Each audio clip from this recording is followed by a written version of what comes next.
What's going on, everyone? Welcome back to the show. So, how do young Americans feel about Social Security reform? This is going to shock you. I'm going to show you this survey that was done, and we're going to talk about it because young Americans feel differently about Social Security reform than baby boomers. And so we're going to talk about that in this video. But first off, if you guys can do me a favor, please like the video, subscribe to the channel, hit that little bell notification, and then click all. By clicking all, you'll get notified anytime we post a video. We do daily videos here, so by clicking the bell notification and clicking all, you should be getting updated every day. And just a reminder, thank you for your support. I really appreciate it. And if you'd like to follow me on Twitter and Threads, you can at the TEC Show Live. Okay, so just a reminder, and I'm going to remind you guys up until next week, the COLA increase, we will see the COLA increase December 29th for people receiving SSI. Only people receiving SSI. So on December 29th, that's when you're going to see your increase. And let me know on December 29th, let me know in the comments if you did see that increase. It's not going to be much, but you will see it. So that's that 3.2% that we've been talking about. Now, that will be your check for January. You're not going to receive a check in January. I'm just letting you know that. But I just as a reminder, I want you guys to know that will be coming on December 29th. Okay, so let's go ahead. I want to show you guys. This was an article out of Newsweek, and it says young Americans turn against boomers over Social Security. Okay, and we're going to take a look at the details here, and it's pretty shocking. Some of the stuff that was on here, it kind of some of the stuff actually blew my mind. Now, this survey was done by Redfield and Wilton Strategies, and they did it for Newsweek. Okay, now the study was done on December 8th, and you had 1,500 eligible U.S. voters. So overall, 63% said that Social Security needs to be reformed. Okay, and that's overall. We're looking at all the different generations. 28% strongly agree, 35% agree, and only 10% oppose reform. Very interesting there. 10% oppose reform. So 10% didn't want there to be any type of reform when it comes to Social Security. There has to be reform. They have to do something because in 10 years, we're looking at a situation where the trust fund will run out of money, and that will be an automatic 23% cut. So that 10%, hopefully they're watching my show and they'll understand that the severity of what's going on with Social Security. So just to give you kind of a backstory, if you don't know what's going on, you have the payroll tax. The payroll tax is paying out the majority of Social Security benefits, okay? So 6.2%, if you're working right now, you're paying 6.2%. Your employer is matching that 6.2%, and so that's 12.4% that's going to the Social Security Administration. And that is what they're using to pay benefits. Now, there's a shortcoming. You still need additional money because that is not enough to pay off all the benefits that people are receiving right now. You have 70 million people currently receiving Social Security benefits. And so what they've done is they're starting to take from the trust fund, because there was a time where Social Security with the payroll tax, there was too much money. So they were able to pay off all the benefits and they had money left over. They put that money in reserve and basically invested it in bonds. And so now they're using that money. It's about $2.7 trillion that they're pulling from in order to offset the money that they're not able to collect with the payroll tax. So that's where we are right now. And it's about 23% right now that they're taking from the trust fund. In 10 years, experts say that trust fund will be completely depleted. And if it's completely depleted and nothing is done, then we're still collecting the payroll tax. So you'll still have Social Security. It will still be around, but they won't be able to pay that 23% that the trust fund is paying right now. So that is the little backstory on that, just so you guys know where that's all coming from. And that's why you'll hear some politicians saying the trust fund is running out of money. You'll also hear some politicians saying that Social Security is going bankrupt.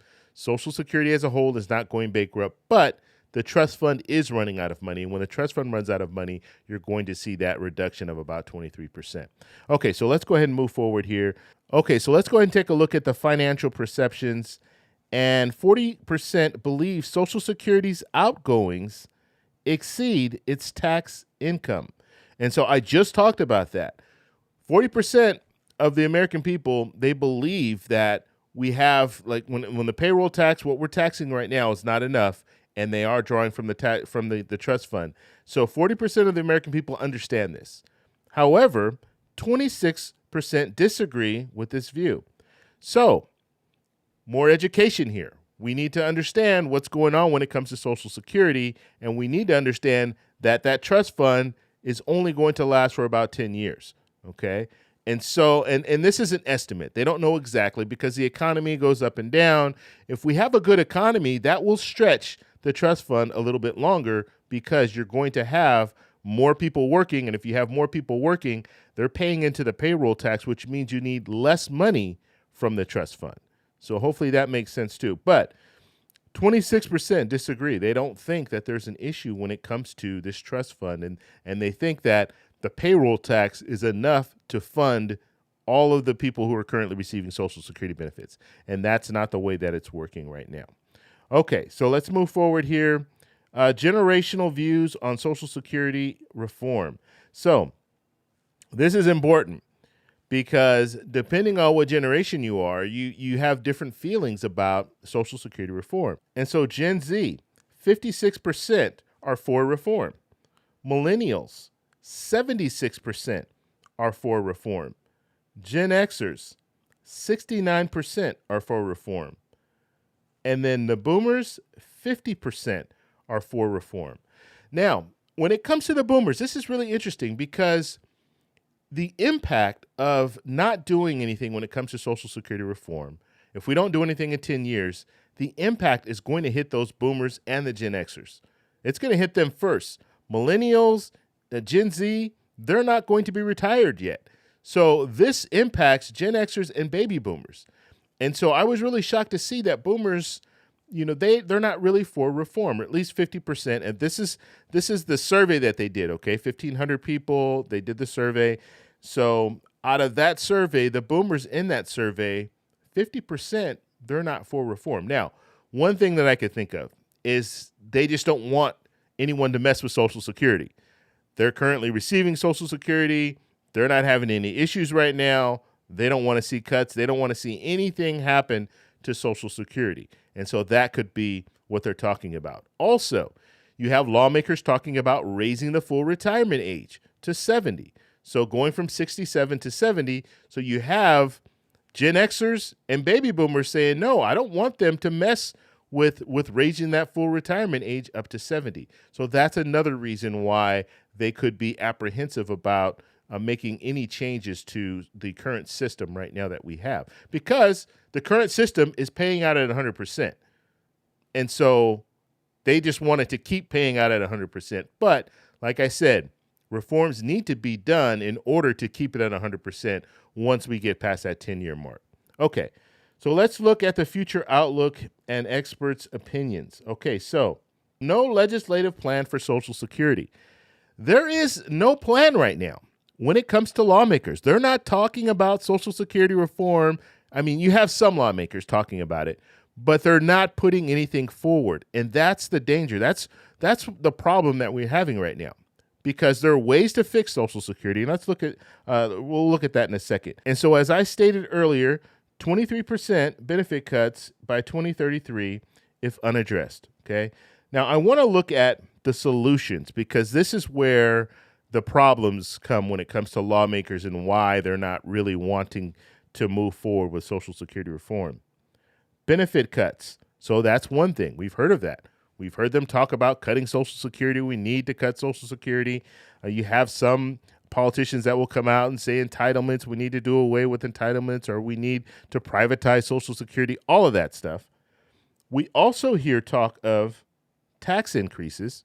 So raising the cap on people making $160,200 or more, because currently people making $160,200, they no longer have to pay into the payroll tax, so they pay up until that level, and then they don't have to continue paying into it. So millionaires and billionaires, they get away with making a lot of money but not having to pay that 6.2%, and having their employer, if they have an employer, which their employer is probably themselves, pay an additional 6.2%. They get away from that. They don't have to deal with that. And then the payroll tax, raising the payroll tax across the board. That's their talk of that. So people who are currently working, their payroll tax get raised maybe 1 or 2%. So that's another way. That's another solution.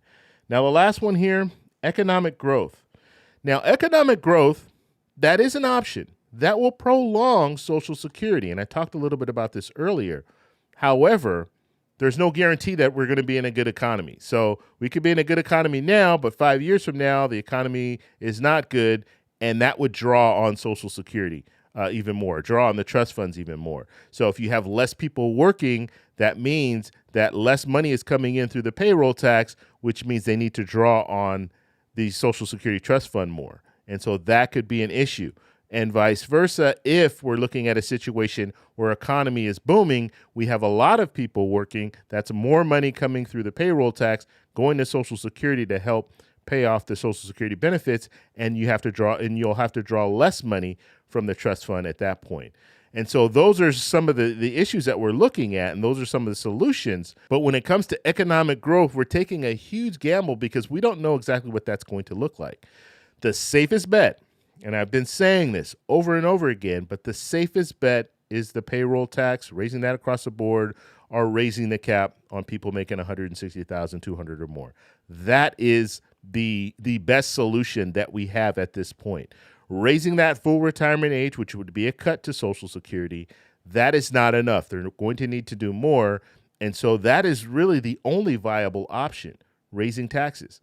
Lawmakers don't like to talk about raising taxes. But in this situation, it has to happen. They're going to have to do it. I just think they're trying to wait until the last minute because, like I said, they don't want to talk about raising taxes because they know that that will impact their future plans, future political plans.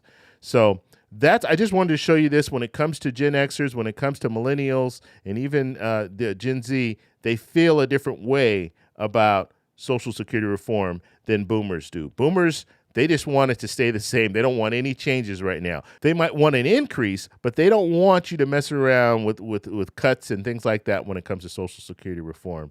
But the younger generations, they do want some type of reform. And some young Americans, they don't think that Social Security is even going to be there for them at all. So that plays a role too. And that has a lot to do with how lawmakers are putting this out there. And as I stated earlier, when it comes to Social Security is going bankrupt, all of this stuff, all of this talk, young Americans are hearing this and they're thinking, you know what, it's not going to be there for me. So why do I even care about Social Security? We should privatize it. We should do this. We should do that. But they don't have the correct information. They're not getting the correct information from some of these lawmakers when they're talking about Social Security reform. So I just wanted to put this out here. So I want to know what you guys think. So let me know in the comments below. If you like this video, please give me a thumbs up. Please subscribe for more. And I'll talk to you in the next one. Bye.